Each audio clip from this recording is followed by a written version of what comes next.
BNP মহাসচিব মির্জা ফখরুল ইসলাম আলমগীর বলেছেন, দেশের বর্তমান যে সংকট অন্তর্বর্তীকালীন সরকার ঐক্যমত্য কমিশনই তা সৃষ্টি করেছে।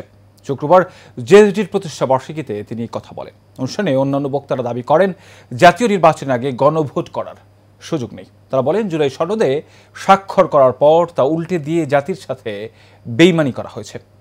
বিস্তারিত জানাচ্ছেন শরীফুল ইসলাম।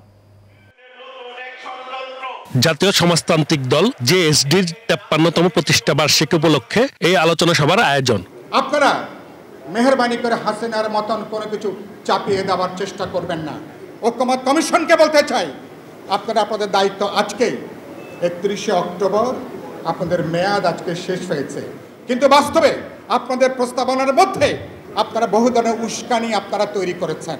অনুষ্ঠানে বক্তারা বলেন, রাজনৈতিক দলগুলো যেসব বিষয়ে একমত হয়েছে তার বাইরে কিছু করা হলে মেনে নেবে না জনগণ। শুধু রাজনৈতিক ফায়দা লাভের জন্য, মানুষকে বিভ্রান্ত করার জন্য, নিজেদের ধান্দাবাজির জন্য বলছে যে গণভোট জাতীয় নির্বাচনের আগে।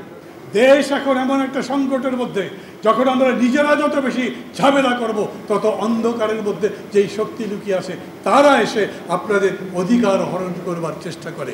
জামাতের বন্ধুদের বলি, তার সাথে সাথে যারা জোট বাঁধছে না তাদেরও বলি, সেই পরিস্থিতি যদি হয় তাহলে 54 বছর পরে আপনারা শামুকের খোলস ভেঙে বাইরে বেরোতে পেরেছেন, আর একবার ওই খোলসের মধ্যে ঢুকতে হবে।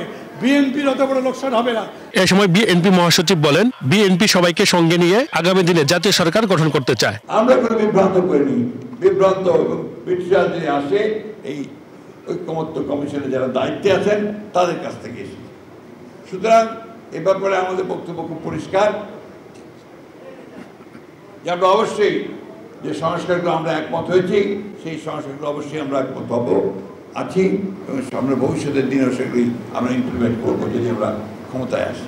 একটা মহল উঠে পড়ে লেগেছে, বিভিন্নভাবে বিভিন্ন কথাবার্তা বলে জনগণকে বিভ্রান্ত করার চেষ্টা করছে, কিন্তু আমরা খুব পরিষ্কার করে বলতে চাই, গণভোট নির্বাচনের আগে করার কোনো সুযোগ এখন আর নাই।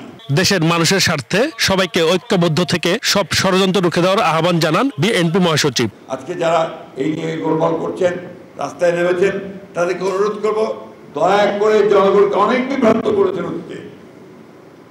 অনেক করেছেন, সেগুলো আমি বলতে চাই না।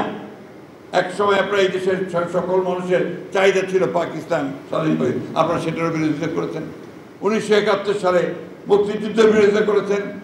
আজকে দয়া করে জনগণ যে নির্বাচন চায় সেই নির্বাচনের বিরোধিতা করবেন না। Shariful Islam, Asian television, Dhaka.